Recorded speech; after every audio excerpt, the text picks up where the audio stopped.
Wa yanbaghi al-i'tina' bil ikhlas, dan selayaknya kita harus perhatikan dalam setiap salat kita terutama al-ikhlas, terhadap al-ikhlas.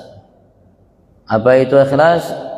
Wa huwa al-amal lillahi ta'ala wahda, yaitu kita melakukan amal karena Allah Subhanahu wa taala semata.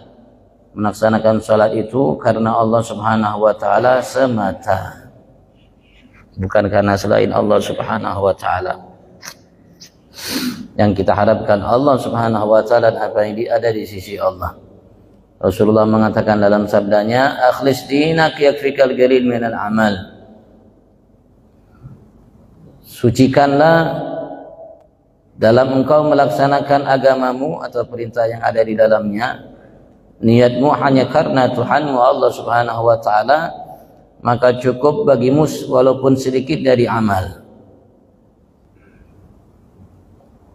Artinya kita diminta oleh Nabi Agung Muhammad untuk beramal karena Allah Subhanahu wa taala murni, walaupun amal itu sedikit, maka nilainya akan menjadi besar di sisi Allah Subhanahu wa taala dari yang Ia janjikan untuk kita.